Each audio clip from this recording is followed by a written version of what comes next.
Maksudnya boleh terang, cuman silau, bener silau. Nah, udah, oke. Shalom Bapak Ibu. Shalom. Shalom. Shalom. Saya percaya bahwa pada saat roh kita bergairah, roh kita bernyala-nyala, kita datang di tempat ini bukan karena rutinitas kita sebagai orang Kristen, Bapak Ibu, tetapi kita rindu untuk berjumpa dengan Tuhan secara pribadi. Amin. Amin. Haleluya. Kalau tema tahun ini kita harus bangkit dan menjadi rise and shine, Bapak Ibu. Siapa yang masih ingat kalau kemarin part kelima kita berbahas tentang kan? Itu POE Pak. The power of unity. Ya, kalau hari ini saya bawakan yang part ke-6 itu the power of wisdom, Bapak Ibu. Wisdom ini berbicara tentang apa? Hikmat. Hikmat itu kalau di dalam Kamus Besar Bahasa Indonesia, Bapak Ibu, di sini dicatat bahwa hikmat itu adalah kearifan, kebijakan dan kesaktian. Bahkan kalau ada di dalam tanda dalam kurungnya itu dia bilang kekuatan gaib. Jadi hikmat itu ternyata kekuatan gaib loh, Bapak Ibu. Kalau Bapak Ibu nanti bisa cek di Google ya, di KBBI itu. Dan ya gaib ya. Nah, tapi kalau secara umum Bapak Ibu, hikmat adalah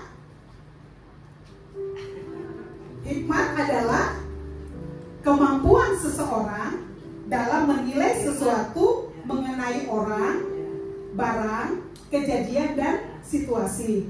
Seringkali kalau kita ketemu dengan orang, misalnya di dalam permasalahan, terus ada orang yang menjawab dengan tepat, kasih solusi, kita biasa sebutnya orang tersebut apa Bapak Ibu berhikmat. Artinya dia bisa menilai, dia bisa melihat segala situasi dan dia punya cara pandang untuk memberikan solusi. Nah, itu hikmat Bapak Ibu. Tapi kalau pagi hari ini kita harus sepakat bersama-sama ya Bapak Ibu. Bentar. Enggak nyala ya, enggak bisa. Oh, belum. Nah, oke. Ya, hikmat itu dikatakan bahwa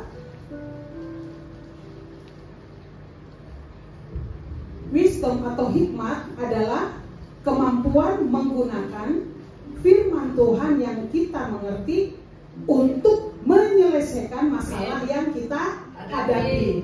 Jadi kita batasi ya Bapak Ibu, hikmat yang kita bicarakan pada pagi hari ini adalah kemampuan menggunakan firman Tuhan yang kita mengerti. Jadi firman Tuhan itu bisa kita gunakan di dalam kehidupan kita kalau kita mengerti. Bapak Ibu tentunya kita semua tahu bahwa suatu produk itu akan berfungsi maksimal jika kita gunakan sesuai dengan apa Bapak Ibu? Dengan fungsinya. Dan kita bisa tahu fungsinya itu melalui apa? Buku manual book atau buku panduan. Nah, Bapak Ibu yang menciptakan kita siapa? Tuhan. Nah, panduan kita, manual book kita apa Bapak Ibu? Alkitab ya, firman Tuhan. Jadi maksudnya ya kita harus sepakat bersama-sama bahwa kalau kehidupan kita untuk maksimal, apa yang kita harus kerjakan, apa yang harus kita lakukan, apa yang harus kita buat di dalam kehidupan kita bisa maksimal jika kita melakukan semuanya sesuai dengan firman Tuhan. Dan ternyata firman Tuhan Bapak Ibu itu ada poin yang harus kita garis bawahi, yaitu firman Tuhan yang kita mengerti untuk menyelesaikan masalah. Kalau firman yang kita nggak mengerti bisa bantu kita nggak? Nggak kenolong, karena kan kita nggak mengerti. Jadi di sini yang harus kita garis bawahi, hikmat itu ada di dalam kehidupan kita kalau kita menggunakan firman Tuhan yang kita mengerti. Dan hari ini kita akan belajar bersama-sama Bapak Ibu tentang level kita, kira-kira kita sejauh mana, hikmat kita sebesar apa, kita di posisi mana, dan kita bisa mencapai sampai seberapa besar di dalam kehidupan kita. Nah, di sini Matteo Henry mengatakan bahwa the more reference we have for the word of God, the more joy we shall find in it. Artinya apa Bapak Ibu? Kalau kita menggali firman Tuhan lebih lagi di dalam kehidupan kita, kita akan mengalami sukacita. Kira-kira kalau saya tanyakan, dalam masalah kita lebih banyak sukacita atau sedih? Sukacita. Hah? Sukacita. Oh, ini udah dimuridkan. Efesus 1:7 sudah selesai ya. Ya, secara natural Bapak Ibu, kalau kita mengalami masalah, tentu yang kita alami apa? Sedih. Tapi di sini dikatakan bahwa pada saat kita menggali kebenaran firman Tuhan, sukacita kita akan penuh. Jadi seberapa banyak kita mengerti firman Tuhan, seberapa banyak kita hidupin firman Tuhan, itu yang akan menguasai kehidupan kita. Amin. Nah, di sini dikatakan bahwa firman Tuhan yang bisa menyelesaikan masalah adalah firman Tuhan yang kita mengerti. Bapak Ibu, kita akan belajar dari penabur di dalam Matius 13. Pagi ini saya mau kita baca bersama-sama dari Matius 13 ayat 1 sampai dengan ayat 8, dan nanti kita langsung lompat di dalam ayat 18 sampai ayat 23. Matius 13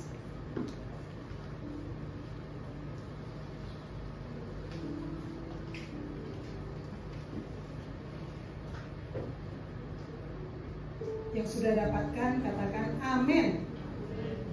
Masih aminnya segitu amat sih. Matius 13 ayat 1. Nah, ini dikatakan perumpamaan tentang seorang penabur. Hari ini kita akan belajar ya Bapak Ibu dari perumpamaan tentang seorang penabur. Ayat 1 sampai dengan ayat 8. Apakah ada Bapak Ibu yang bisa membacakan untuk kita ayat 1 sampai dengan ayat 8 dengan suara yang keras? Yang kalau ngomong nggak perlu mic mana tuh? Silakan. Ada di depan. Perumpamaan tentang seorang penabur ya, yang udah dapat bisa bantu baca? Saya. Ya boleh Pak, makasih Pak. Perumpamaan tentang seorang penabur. Pada hari itu, keluarlah Yesus dari rumah itu dan duduk di tepi danau. Maka datanglah orang banyak berbondong-bondong, lalu mengerumuni dia, sehingga ia naik ke perahu dan duduk di situ. Sedangkan orang banyak semuanya berdiri di pantai, dan ia mengucapkan banyak hal dalam perumpamaan kepada mereka. Katanya, adalah seorang penabur keluar untuk menabur. Pada waktu ia menabur, sebagian benih itu jatuh di pinggir jalan. Lalu datanglah burung dan memakannya sampai habis. Sebagian jatuh di tanah yang berbatu-batu, yang tidak banyak tanahnya. Lalu benih itu pun segera tumbuh karena tanahnya tipis. Tetapi sesudah matahari terbit, layulah ia dan menjadi kering karena tidak berakar. Sebagian lagi jatuh di tengah semak duri, lalu makin besarlah semak itu dan menghimpitnya sampai mati. Dan sebagian jatuh di tanah yang baik, lalu berbuah. Ada yang 100 kali lipat, ada yang 60 kali lipat, ada yang 30 kali lipat. Amin. Siapa bertelinga, hendaklah ia mendengar. Lompat di dalam ayat 18 ya Bapak Ibu. Ayat 18 sampai dengan ayat 23. 18. Ya, boleh Pak. Karena itu, dengarlah arti perumpamaan penabur itu. Kepada siapa orang mendengar firman tentang kerajaan surga, tetapi tidak mengertinya, datanglah si jahat dan merampas yang ditaburkan dalam hati orang itu. Itulah benih yang ditaburkan di pinggir jalan. Benih yang ditaburkan di tanah yang berbatu-batu ialah orang yang mendengar firman itu dan segera menerimanya dengan gembira. Tetapi ia tidak berakar dan tahan sebentar saja. Apabila datang penindasan atau penganiayaan karena firman itu, orang itu pun segera murtad. Yang ditaburkan di tengah semak duri ialah orang yang mendengar firman itu. Lalu kekhawatiran dunia ini dan tipu daya kekayaan menghimpit firman itu sehingga tidak berbuah. Yang ditaburkan di tanah yang baik ialah orang yang mendengar firman itu dan mengerti. Karena itu ia berbuah. Ada yang 100 kali lipat, ada yang 60 kali lipat, ada yang 30 kali lipat. Amin. Amin. Makasih ya Pak. Nah, di sini kita lihat Bapak Ibu, kita mau belajar bersama-sama bahwa Yesus menjelaskan orang yang menabur benih di jalan adalah orang yang mendengar firman tentang kerajaan surga, tetapi tidak mengerti arti firman itu. Kalau dia tidak mengerti berarti tidak menghasilkan apa-apa. Jadi ini kita lihat itu yang pertama ya. Terus yang kedua dikatakan, jadi ini ada perbedaan Bapak Ibu. Ada yang tidak mengerti. Kalau yang tidak mengerti tidak menghasilkan apa-apa. Tidak mengerti dikatakan tidak menghasilkan apa-apa. Dan yang kedua ada yang mengerti. Jadi benih yang ditaburkan di tanah yang baik adalah orang yang mendengar firman Tuhan dan mengerti, makanya ia berbuah. Ada yang 100 kali lipat, ada yang 60 kali lipat, dan ada yang 30 kali lipat. Jadi di sini Bapak Ibu, dua orang, yang pertama tidak mengerti, tidak menghasilkan apa-apa, yang mengerti menghasilkan 30, 60, dan 100 kali lipat. Nanti kita lihat Bapak Ibu, kenapa ada yang bisa 30, kenapa ada yang bisa 60, kenapa ada yang bisa 100. Jadi di sini dikatakan bahwa jadi kemauan serta kemampuan untuk mengerti dan melakukan firman yang menentukan kekuatan dan level rohani kita. Amen. Bang Yos minta yang slide yang punya saya ya. Jadi kita akan lihat sama-sama Bapak Ibu, kita belajar kira-kira kita ada di posisi yang mana. Untuk kita mengalami kemenangan tentunya firman itu harus hidup di dalam kehidupan kita. Nah, ini yang pertama Bapak Ibu. Oh, keren. Yang pertama ini kita lihat, bentar ya, ini enggak ini ya. Oh, nggak bisa. Oh ini merahnya nggak terlalu kelihatan ya Pak? Apa kelihatan nggak? Ya. Nah, Bapak Ibu, ini yang pertama kita lihat ya. Jadi yang pertama ini kita lihat. Ditunjuk pakai tangan. Oh iya. Enaknya jauh ya Pak. Nah, Bapak Ibu, ini yang pertama kita lihat bahwa benih yang pertama jatuh di pinggir jalan. Pada saat benih ini jatuh, ternyata itu langsung dikatakan bahwa datanglah burung dan memakannya sampai habis. Nah, jadi ini di sini kita lihat ya, ini kita ya Bapak Ibu, ini kita. Dan benih ini adanya di mana Bapak Ibu? Adanya di luar. Anak panah menunjukkan, menegaskan bahwa benih ini ada di luar, jadi tidak ada di dalam kita. Tadi kita udah lihat bahwa orang yang nggak mengerti firman Tuhan, itu dia nggak akan mengalami apa-apa di dalam kehidupannya ya. Jadi kalau firman ini dikatakan orang yang yang benih yang jatuh di pinggir jalan, itu sebenarnya di dalam kehidupan kita itu juga terjadi Bapak Ibu. Seperti apa? Contohnya kita datang sama-sama di gereja, tetapi pada saat benih ditaburkan itu nggak sempat masuk nih di kepala kita, belum sempat masuk udah diambil burung. Artinya apa? Pada saat kita duduk di tempat ini, tapi pikiran kita nggak ada di sini. Kelihatannya berdoa banget, tapi itu pikirannya, aduh itu tadi udah matikan kompor belum ya? Ini pulang siang, rumah makan Padang masih tutup, belum bisa kita makan karena masih puasa. Lapo. Mall ya. Jadi Bapak Ibu, kita duduk di gereja, kita kelihatan orang Kristen Bapak Ibu, tapi kita nggak punya apa-apa. Kita datang di gereja hanya cuma sekedar formalitas, karena nggak enak sama tetangga, itu orang Kristen tapi nggak pernah ke gereja. Nah itu Bapak Ibu, ini adalah orang yang benihnya itu jatuhnya di mana? Di pinggir jalan. Bapak Ibu, waktu saya baca firman ini tuh kayaknya ngerasa, kayaknya sadis amat ya. Jadi benih ditaburkan langsung burung datang makan habis. Nanti Bapak Ibu baca di rumah ya. Nah, jadi di sini kita lihat kalau benih itu jatuh di luar, itu artinya benar sama sekali boro-boro mengerti ya, dengar juga enggak. Karena apa? Pada saat kita ada duduk di sini, tapi pikiran kita ada di mana? Di mana ya.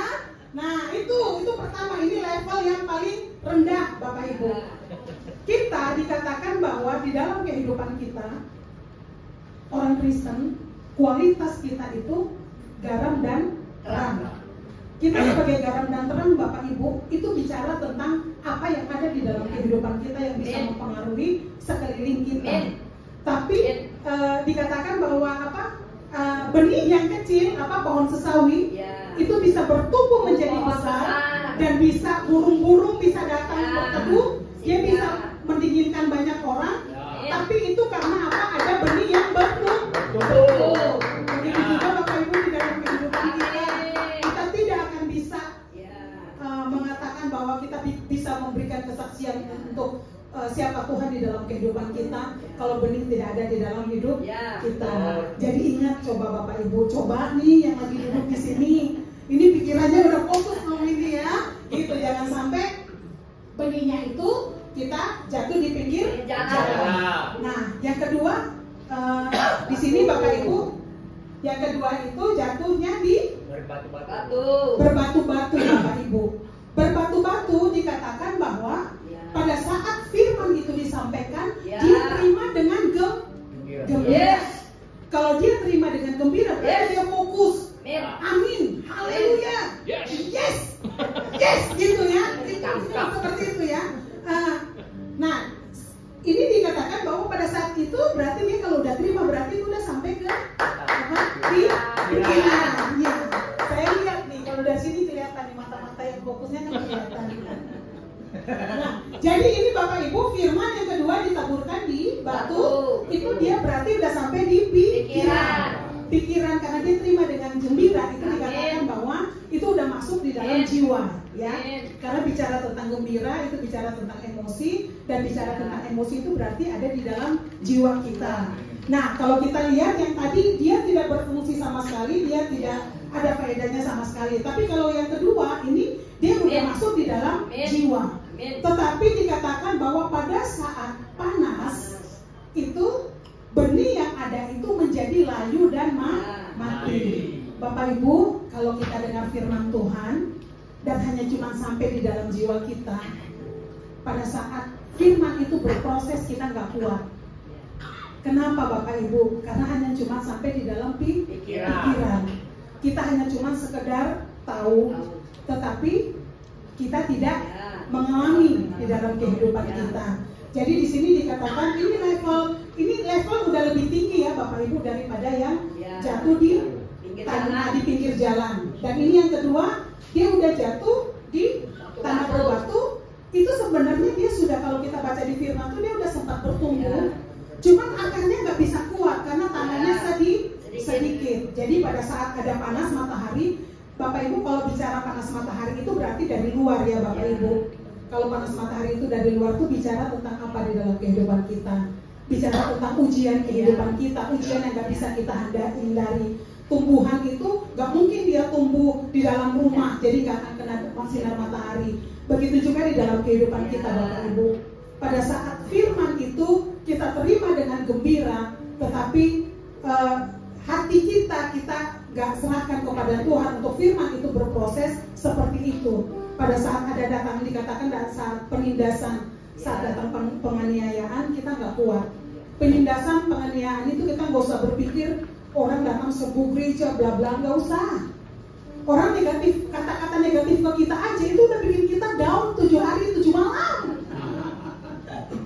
Udah nggak mau lagi kita, udah nggak mau lagi, udah marah, udah inilah. Artinya apa Bapak Ibu? Kita punya apa? Mentalnya kita gampang menyerah ya Bapak Ibu. Moga-moga jangan moga-moga, tetapi biarlah firman Tuhan ini menguatkan kita. Kita punya mental baja apapun kondisinya, kita terus bertumbuh bersama Tuhan. Amin. Nah ini level yang ketiga Bapak Ibu. 1, 2 ini levelnya ketiga. Nah Bapak Ibu lihat ya, ini dikatakan bahwa benihnya jatuh di semak duri. Nah, kira-kira di semak duri kita lihat ini tanahnya banyak ya Bapak Ibu.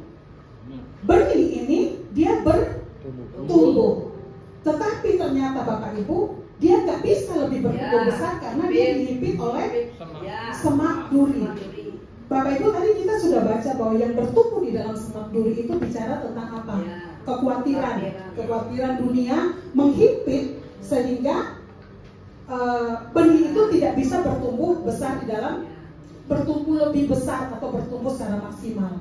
Artinya di dalam kehidupan kita Bapak Ibu, kalau dikatakan bahwa kekhawatiran, kira-kira yang seringkali kita khawatirkan apa? Terus? Jodoh. Jodoh.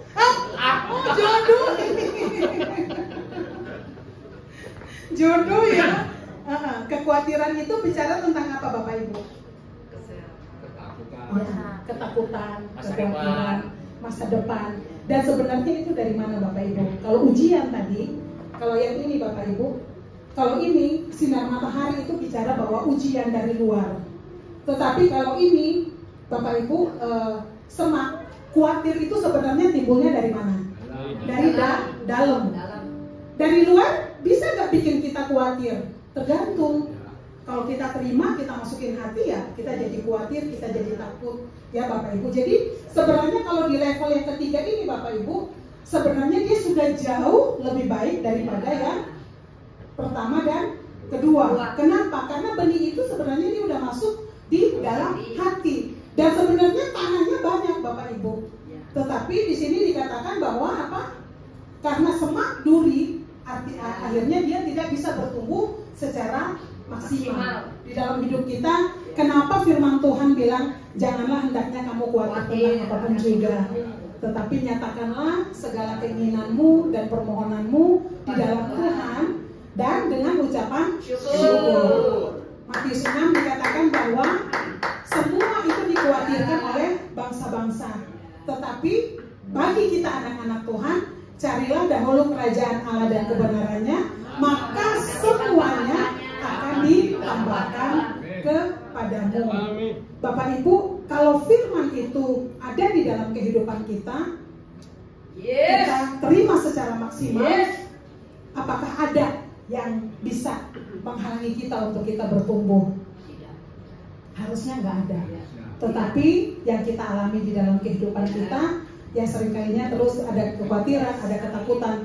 Manusiawi nggak? Manusiawi.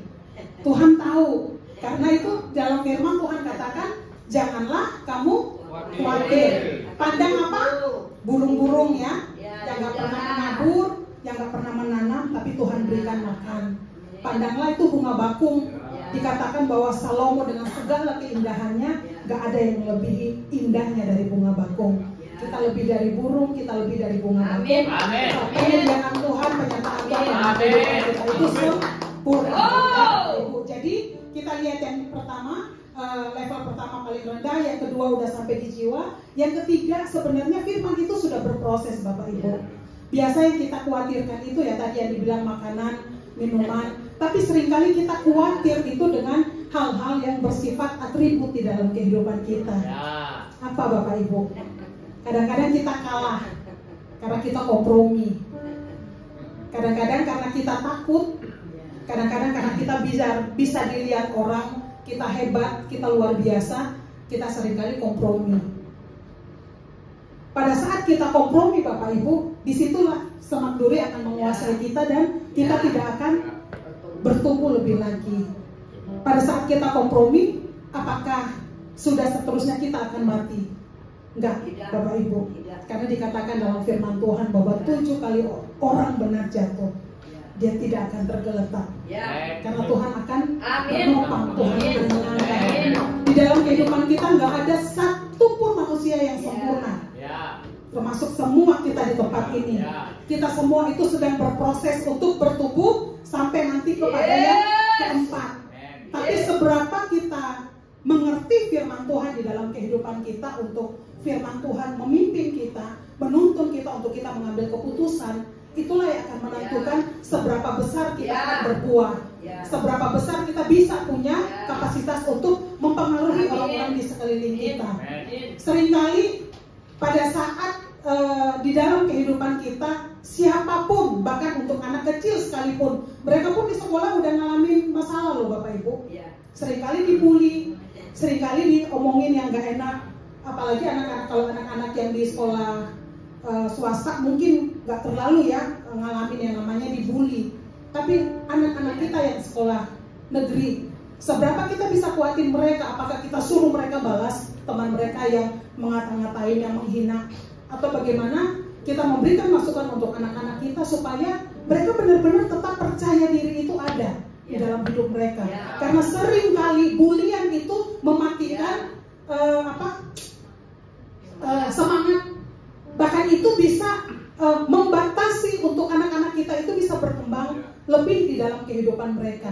Gimana kita menguatin anak-anak kita kalau kita sendiri firman Tuhan kita nggak ngerti? Jadi dikatakan bahwa firman Tuhan itu akan mempengaruhi kita, memimpin kita, menuntun kita kalau kita mengerti firman Tuhan tersebut. Amin, amin. Dan di sini kita lihat Bapak Ibu, bukan cuma untuk anak-anak kecil, begitu juga untuk kita ya Bapak Ibu. Ingat bahwa kita orang-orang ya dikatakan kalau udah umur senior ya, senior, saya udah masih senior belum. Saya masih youth. Senior itu sebenarnya sering kali apa sih yang biar kita kelihatan gagah gitu, kita kelihatan, dia mah pendeta, pasti mah diberkati. Seringkali kita dibatasi dengan hal-hal materi, kita dibatasi dengan atribut-atribut yang buat kita bisa kompromi untuk melakukan banyak hal. Ya, saya ingat kejadian kemarin kurang seminggu kemarin. Tapi Tuhan mengajarkan bagaimana saya itu harus tegasnya dari awal. Jadi jangan udah dari tengah-tengah baru saya bingung sendiri. Kenapa? Karena standarnya saya itu nggak terlihat dari pertama. Jadi kami ada di pekerjaan di Century, itu saya punya listingan rukonya bagus, harganya juga bagus Bapak Ibu. Dan saya punya teman yang punya calon penyewa. Nah, teman saya ini bilang, Bu Emil, dia udah langsung nego, itu net dari owner berapa? Saya kasih tahu harganya, net dari owner sekian. Nah, biasanya kalau seperti itu kan berarti harga tersebut harus sampai ke calon penyewa seperti itu Bapak Ibu.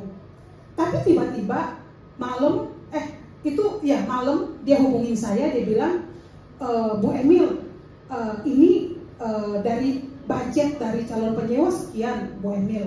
Nah, ini orang-orang yang membawa calon penyewa ini kepada kita, mereka mau dapat sekian. Jadi berarti kita harus upin harga. Nah, saya udah ngomong dari owner netnya segini. Terus dia bilang, ya udah nggak apa-apa, nanti Kak Emil ngomong aja sama. Karena kita kalau di Century itu kita kerja tim ya Bapak Ibu, kita harus saling menjaga. Jadi kayak misalnya ada kesalahan, kita harus cover dulu teman kita, nanti baru di belakang entah kita mau contoh-contohkan itu urusan belakang. Tapi pada saat saya udah harus berurusan dengan owner dan berurusan dengan penyewa, di situ saya bingung. Aduh, ini harus seperti apa? Sedangkan dia udah ngomong harga sekian ke calon penyewa, dan pada saat survei dia nggak ada. Saya benar-benar sepanjang dari pagi sampai siang itu saya stres Bapak Ibu, karena bertentangan dengan hati saya. Dan saya harus melibatkan orang lain untuk kompromi dalam hal ini. Karena saya nggak tenang, saya ngobrol sama suami saya, Papa, ini ada kejadian begini, Pak, gimana ya Pak ya? Pak, gimana? Dan saya benar-benar kepikiran. Ternyata suami saya bilang, Mah, itu nanti begini, itu nanti begini. Tapi intinya itu kan tetap berjalan aja. Nanti hasil akhirnya itu baru kita open. Untuk maksudnya kita ngomong ke owner ini begini-begini. Dan saat itu saya benar-benar tertekan Bapak Ibu. Saya nggak tenang, dan terakhir calon penyewa datang, bahkan nego segala macam pun ownernya juga menjaga Century. Akhirnya owner mengikuti harga yang dikasih oleh teman saya. Tapi pada saat pulang saya benar-benar hilang sejahtera Bapak Ibu. Saya hilang sejahtera karena di situ saya melihat saya kompromi untuk merugikan orang lainnya. Ya, istilahnya karyawan ini dia akan dapat lebih dari ini, tapi ini hasil kompromi, dan kompromi itu bukan cuma hanya teman saya, bukan cuma saya, Tapi juga dengan owner seperti itu. Pada waktu itu saya tahu Bapak Ibu, owner sedang dalam keadaan yang membutuhkan ya. Tapi saya mengambil keputusan, saya berdoa, Tuhan, kalau untuk hal ini aja saya nggak menang, gimana pada saat saya akan hadapi hal-hal yang lebih besar? Saya bilang sama Tuhan, Tuhan, saya percaya Tuhan punya 1001 macam cara untuk menolong owner yang sedang membutuhkan. Dan Tuhan tolong bebaskan saya daripada apa yang saya nggak sadari. Tuhan, proyek ini mending gak usah jadi deh. Maksudnya gak usah deal, karena kalau saat deal itu berarti kan kita tetap ada ini yang tersendiri. Teman saya waktu saya telepon, dia bilang, Bu Emil maaf saya nggak bisa. Oh oke, ya udah. Saya pikir nanti saya akan ngobrolnya nanti saat kita ketemu. Tapi di sini saya belajar apa Bapak Ibu? Standar kita itu udah harus terlihat. Siapa kita itu udah harus terlihat. Ya sejak orang dari awal berurusan dengan kita. Kalau kita abu-abu, kita nggak akan pernah terlihat. Dan di sini kayak Tuhan bukakan untuk saya itu begini Bapak Ibu.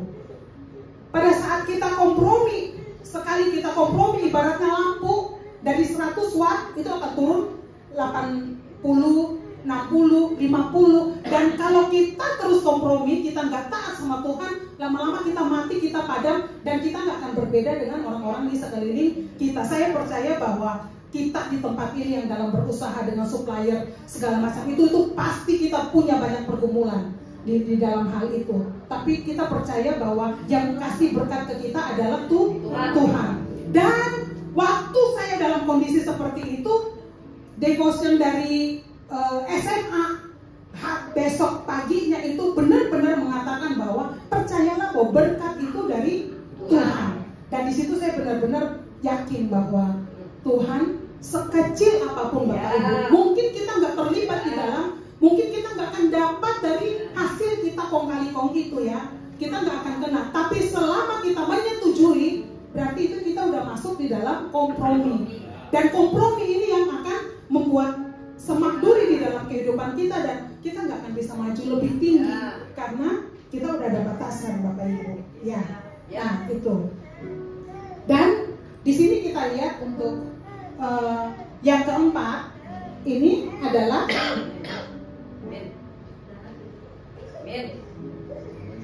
ya, kita lihat kalau di atas tanda yang subur.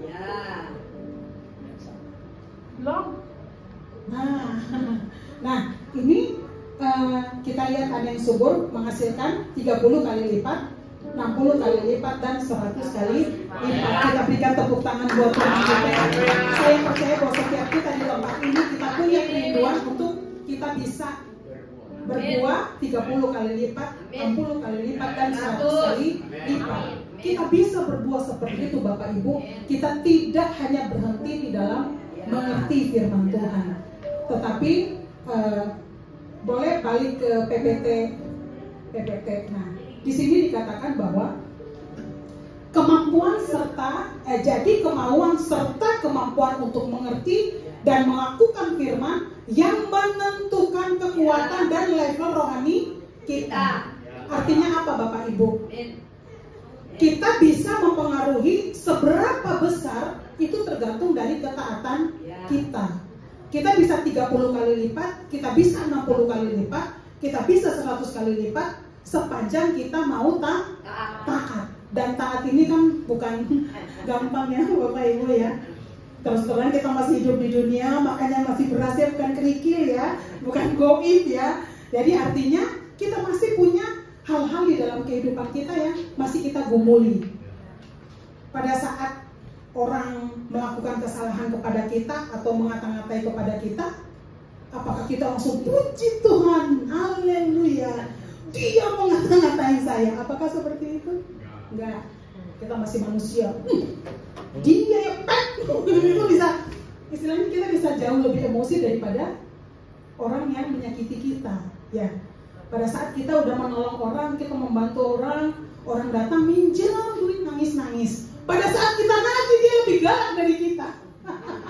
Terus gimana reaksi kita, Bapak Ibu? Puji Tuhan. Nah, ini TC dari 01 sampai 07 sudah selesai. Oh, PDP, ye. Nah, Bapak Ibu, jadi istilahnya kita masih hidup di dalam dunia.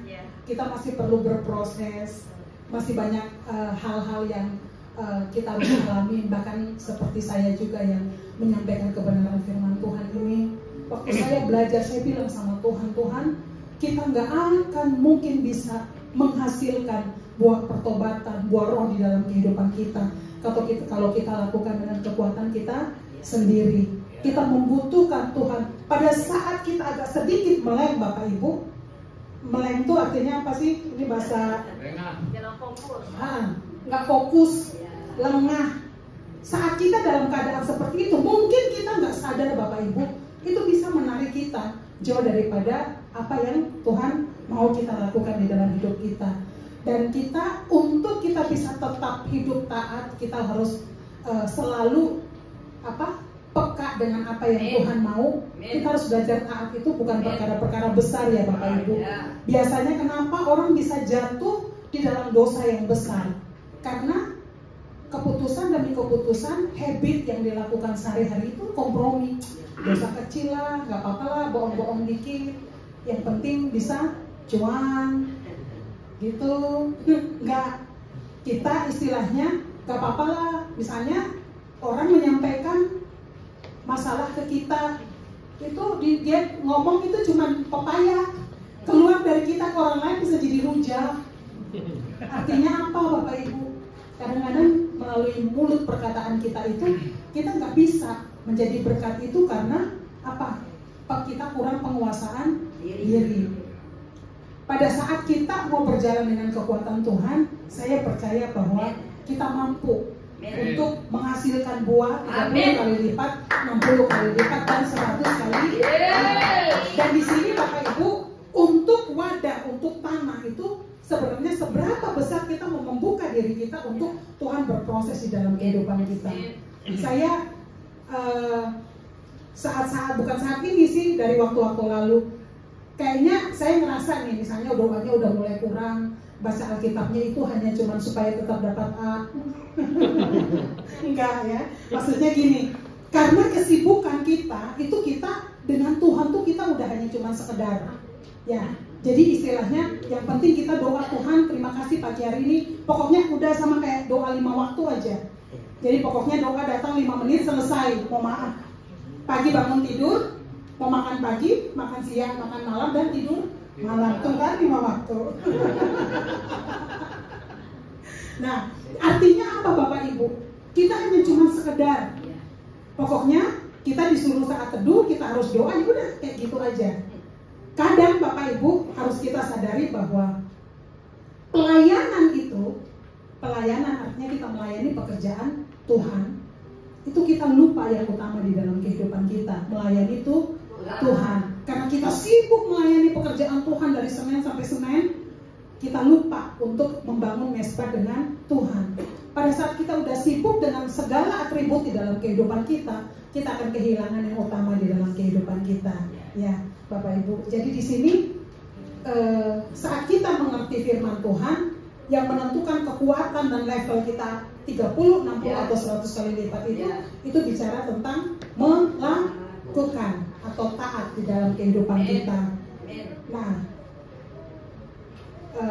apa kekuatan dari firman bagi kita yang mau mengerti dan melakukannya? Ya, tadi kita udah baca Bapak Ibu.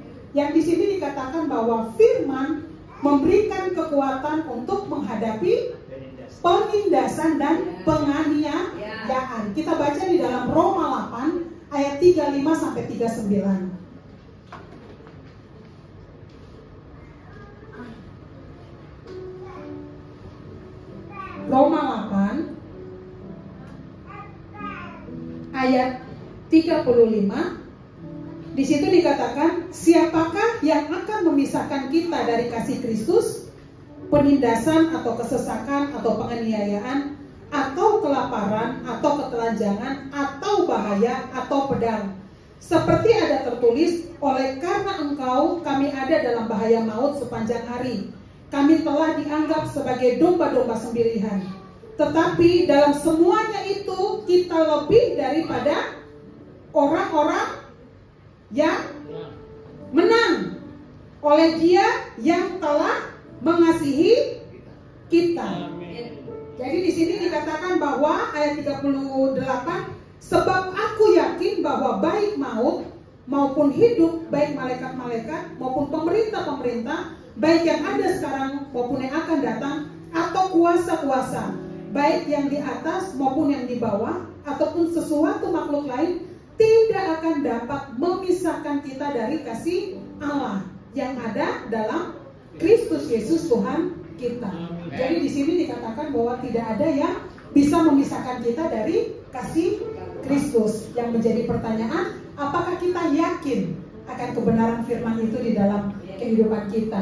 Amin. Amin. Di sini dikatakan kekuatan yang kedua, yaitu kekuatan untuk menghadapi kekhawatiran dunia dan tipu daya kekayaan. Kayak tadi yang saya katakan bahwa pada saat kita mau berjalan dengan firman Tuhan, mungkin ada tawaran-tawaran yang menggiurkan. Dikatakan bahwa kayak anggur, kalau kita lihat merah, kita jangan tergiur, karena itu akan memagut kita. Artinya apa? Sekali kita kompromi dengan dosa, dosa itu akan mengikat kita dan memagut kita. Tuh artinya kita udah gak bisa ngapa-ngapain lagi. Artinya kehidupan roh kita yang harusnya terus bertumbuh, karena kita kompromi, kita mati, Bapak Ibu Saudara. Karena dikatakan bahwa Allah kita Allah yang kudus. Siapa yang bisa datang naik ke gunung kudusnya Tuhan? Dia yang suci hatinya, yang tangannya bersih. Artinya apa Bapak Ibu? Kita melakukan kehendak Tuhan. Kita menjadi orang benar, itu bukan karena kita melakukan kebenaran Bapak Ibu. Kita menjadi orang benar itu karena Tuhan yang membenarkan kita melalui darahnya di atas kayu salib.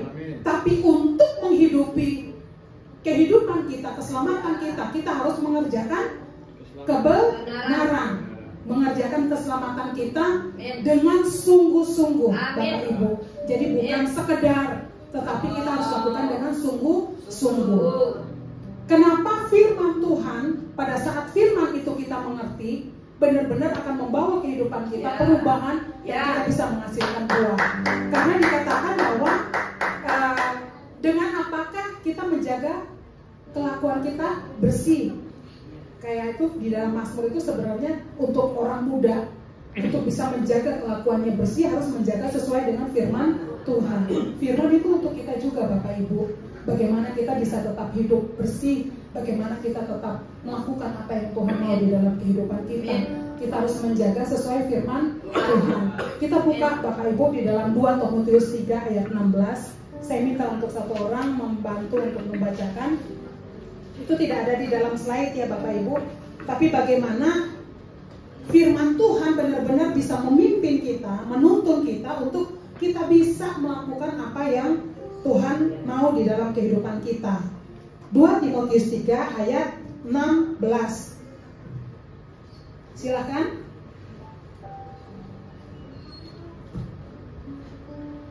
Segala tulisan yang diilhamkan Allah memang bermanfaat untuk mengajar, untuk menyatakan kesalahan, untuk memperbaiki kelakuan, dan untuk mendidik orang dalam kebenaran. Di sini dikatakan bahwa mengajar ya Bapak Ibu. Kalau mengajar itu berarti apa? Berarti kita belajar ya. Kalau kita belajar pertanda bahwa kita masih kurang. Jadi kita diajar. Terus dikatakan untuk menyatakan kesalahan. Karena kita nggak luput dari kesalahan Bapak Ibu. Firman Tuhan seringkali mengingatkan kita. Saya kemarin sempat ngobrol sama suami saya ya. Dari minggu kemarin saya bilang SMA akhir-akhir ini itu sangat-sangat keras Bapak Ibu ya. Waktu perjanjian lama Bapak Ibu, orang bersungut-sungut itu untuk pemimpin itu bisa langsung mati, ditelan loh, gak main-main. Orang datang kepada Tuhan bawa persembahan yang gak sesuai dengan yang Tuhan mati Bapak Ibu. Kalau kita di zaman sekarang, kita di dalam zaman anugerah ini menurut saya, kita terlalu banyak anugerah yang Tuhan kasih Bapak Ibu. Tapi karena anugerah itu, kita jadi kurang, menurut saya ya, jadi kita kurang menghargai pengorbanan yang sudah Tuhan lakukan di dalam kehidupan kita.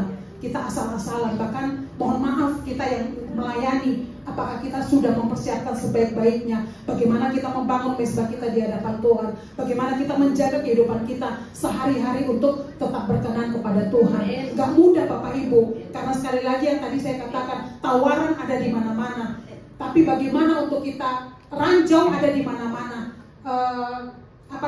semak duri ada di mana-mana yang menawarkan kita. Karena apa Bapak Ibu? Iblis berusaha untuk menarik kita supaya kita nggak bersinar, supaya kita di dalam kehidupan kita itu dikatakan bahwa kita menjadi garam. Dimanapun kita berada itu pasti ada perubahan. Amin. Amin. Kalau saat kita ada dan tidak terjadi perubahan, berarti fungsi kita itu belum maksimal. Kita harus terus datang kepada Tuhan. Tuhan membersihkan kehidupan kita untuk kita benar-benar bisa melakukan apa yang Tuhan mau di dalam kehidupan kita. Sekali kita kompromi Bapak Ibu, itu menurut saya semakin menurunkan untuk kadar pengaruh kita di dalam kehidupan kita untuk membawa orang datang kepada Tuhan. Kayak kemarin saya diingatkan, terkadang Tuhan memperbesar kapasitas kita Bapak Ibu. Memperbesar itu dalam arti mungkin kita punya jabatan yang tinggi, memperbesar kapasitas, mungkin di dalam pekerjaan kita peroleh reward yang luar biasa, kita mungkin dipromosiin. Bapak Ibu, satu yang Tuhan inginkan itu di dalam hidup kita, supaya melalui kita nama Tuhan dipermuliakan. Karena apa Bapak Ibu? Pencapaian kita, keberhasilan kita itu kalau bukan karena Tuhan gak bisa. Kayak kami istilahnya marketing punya target. Untuk mencapai target, orang bisa Bapak Ibu melakukan banyak cara untuk bisa dapat orderan, bisa closing. Tapi apakah dengan kita ada di tempat itu, kita bisa seperti itu? Dikatakan bahwa dunia menggunakan kacamata merah, yang terlihat semuanya apa Bapak Ibu? Merah. Gitu pun dengan kita. Kalau kita menggunakan kacamata merah, kacamata dunia, kita nggak bisa membedakan mana yang sesuai dengan firman.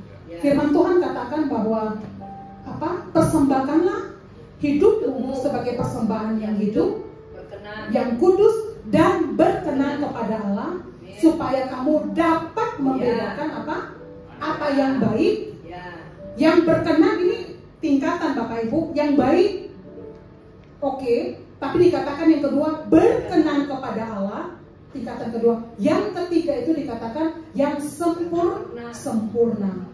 Seringkali kita punya dalih, Allah kita mah belum bisa sempurna.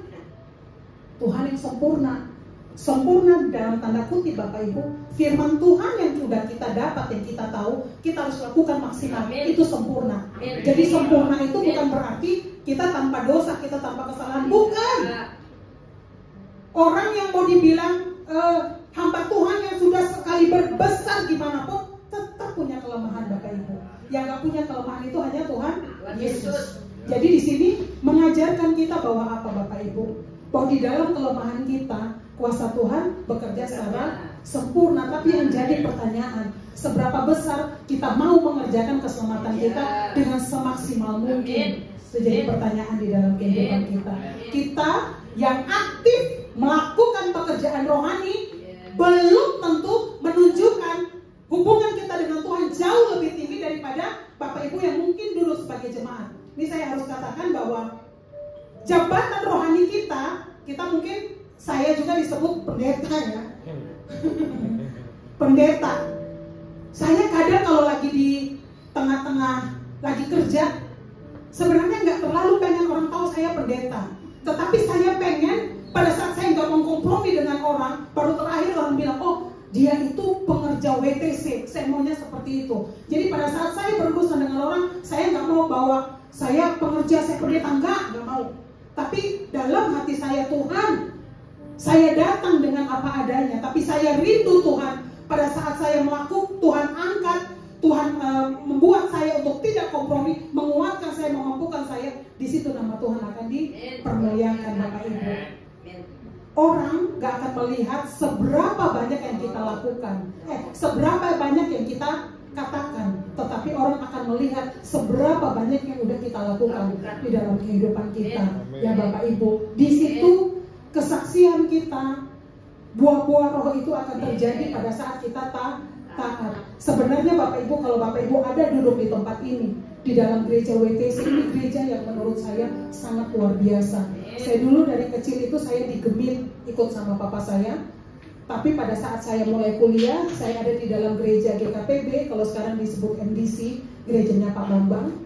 Saya awal menikah dengan suami saya keluar dari MDC, saya ikut suami saya di gereja GKPB. Ini tidak bicara tentang ini ya, tentang level gereja, tidak Bapak Ibu. Karena semua itu ada proses pembentukan yang Tuhan siapkan saya sehingga saya bisa seperti ini. Saya bersyukur 10 tahun saya ada di GPDI Bapak Ibu. Saya sangat bersyukur bagaimana saya diajarkan untuk benar-benar melayani, benar sungguh-sungguh melayani.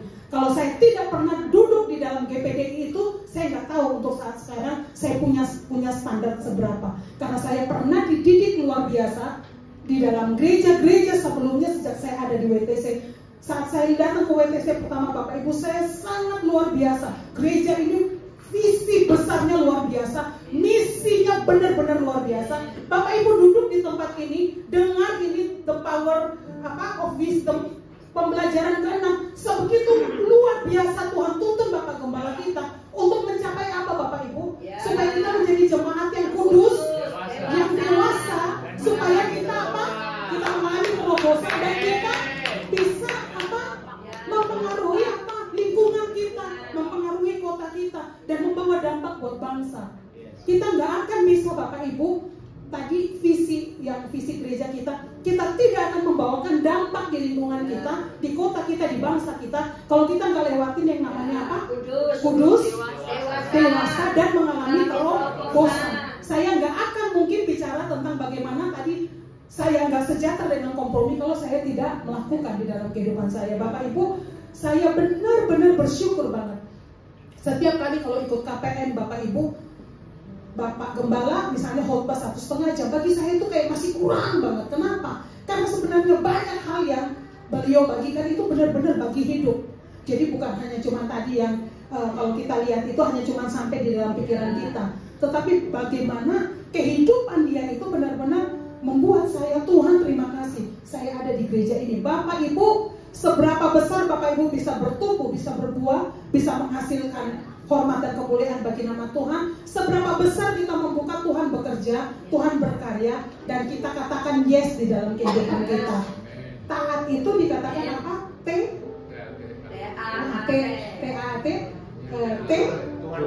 Tuhan berfirman. Aku percaya. Lagi? Aku lakukan apa yang kamu lakukan. Tuhan lakukan apa yang tidak dapat. Ya. Jadi definisi taat itu Bapak Ibu ya. Kita dengar, kita percaya, kita lakukan yang kita bisa lakukan. Selebihnya Tuhan akan bekerja. Amin. Amin. Selanjutnya dikatakan bahwa Yesus berkata, jangan khawatir tentang apa yang kita makan, minum, dan pakaian. Sebab Bapa tahu kita memerlukannya. Kekhawatiran membuat pintu surga tertutup. Kenapa Bapak Ibu? Karena kekhawatiran itu pertanda bahwa kita tidak percaya Allah, tetapi kita meragukan Tuhan bahwa Dia sanggup memenuhi segala kebutuhan kita. Karena yang bisa membuka surga adalah iman kita. Memiliki kuasa menghasilkan buah yang lebat, artinya kita berhasil menerapkan prinsip firman Tuhan dalam keluarga, usaha, dan pelayanan. Poin keluarga, usaha, dan pelayanan. Semua lingkup kehidupan kita itu apa? Berbuah. Kayak di dalam kehidupan keluarga, mungkin dulu kita dalam hubungan suami istri mungkin ada hal-hal yang mengganjal, tapi sekarang mungkin dengan kita, bukan mungkin ya, dengan kita berjalan bersama Tuhan, semuanya dibereskan satu persatu ya Bapak Ibu, dan itu yang akan membuat kita bisa menjadi berkat buat banyak orang. Dikatakan bahwa orang yang berhasil atau sukses adalah mereka yang mengerti firman dan berhasil menerapkan. Jadi the power of wisdom kita pada pagi hari ini, seberapa kita mengerti firman Tuhan dan kita lakukan, itu yang akan menghasilkan buah 30 kali lipat, 60 dan 100 kali lipat. Ya, berbuah ada yang 10 kali dan yang 30 kali. Sesuai dengan tingkat pengertian. Karena pada saat kita mengerti kan pasti kita akan belajar untuk taat untuk kita lakukan. Kita akan pengertian kita akan firman untuk dapat membuka rahasia kerajaan surga. Satu ayat penutup, waktu saya udah habis Bapak Ibu. Satu ayat penutup kita sama-sama buka di dalam Ayub 28 ayat 28. Ayub.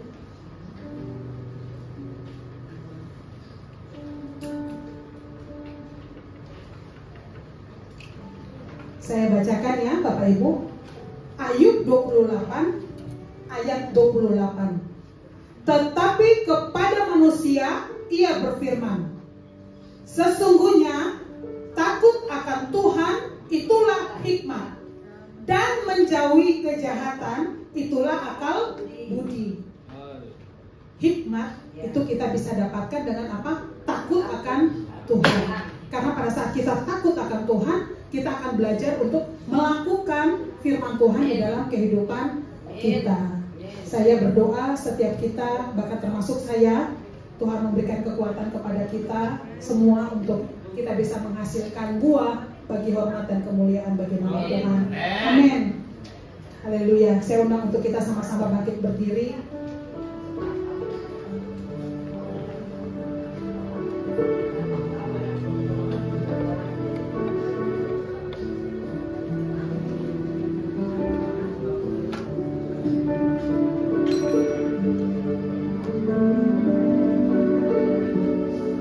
Biarlah Tuhan dapati hati hamba di dalam kehidupan kita.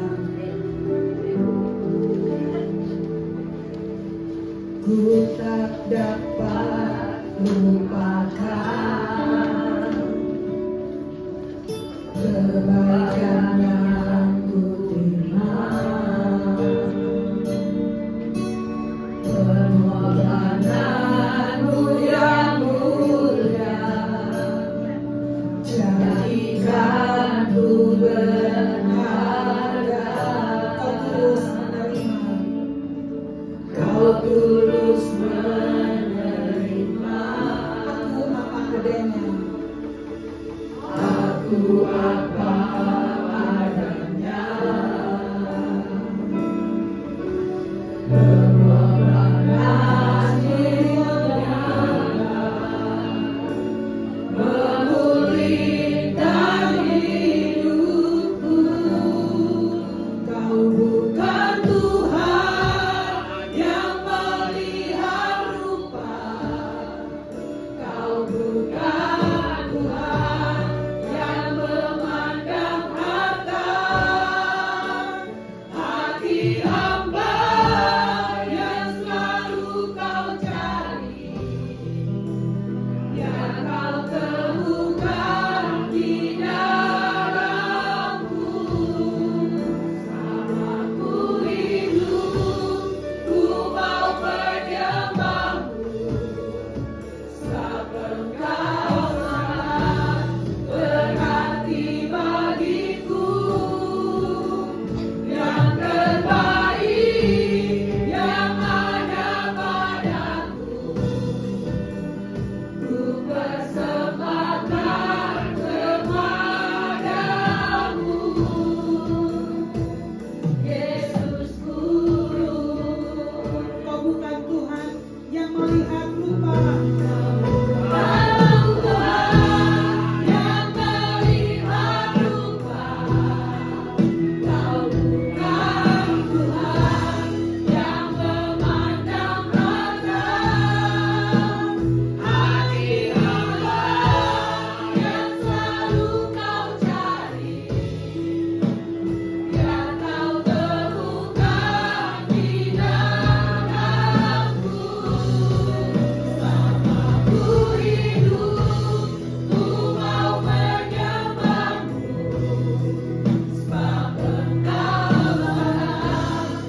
saya diingatkan bahwa pada saat kita mengerti dan mengalami firman Tuhan di dalam kehidupan kita lebih lagi, kita akan benar-benar menyadari bahwa seluruh keberadaan kita semata-mata karena anugerah Tuhan di dalam hidup kita.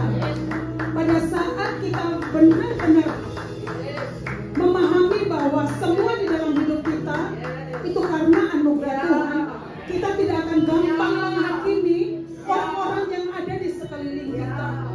Firman Tuhan mengatakan bahwa 7 kali orang benar, dia tidak akan tergeletak karena Tuhan menopang dengan tangannya. Sadarilah bahwa semakin kita di dalam kebenaran firman Tuhan, Tuhan ajarkan untuk kita memiliki mata yang penuh kasih, memiliki hati yang penuh belas kasihan. Pada saat ada orang-orang di sekeliling kita yang mungkin ada kelemahan-kelemahan yang Tuhan bukakan, kita tidak menghakimi, namun kita benar-benar melihat dengan penuh kasih. Kita punya hati belas kasih, kita berdoa, kita mendukung, kita menopang itu di dalam kehidupan kita. Sadarilah bahwa di dalam hidup kita, kita tidak ada yang lebih baik daripada orang lain. Semuanya yang ada di dalam hidup kita semata-mata karena anugerah Tuhan. Biarlah kita menjadi anak-anak Tuhan yang semakin dewasa, yang benar-benar mengalami Tuhan di dalam kehidupan kita, sehingga melalui kehidupan kita nama Tuhan dipuji dan dipermuliakan. Haleluya. Kau bukan Tuhan yang melihat rupa. Terima kasih Tuhan. Kau luar biasa dalam hidup kita. Kau bukan Tuhan yang melihat rupa. Kau bukan Tuhan yang memandang harta. Hati hamba yang selalu kau cari. Biar kau temukan di dalamku. Selama ku hidup, ku mau menyembahmu. Sebab Engkau sangat berarti bagiku. Yang terbaik yang ada padaku. Kebersembahkan kepadamu, Yesusku.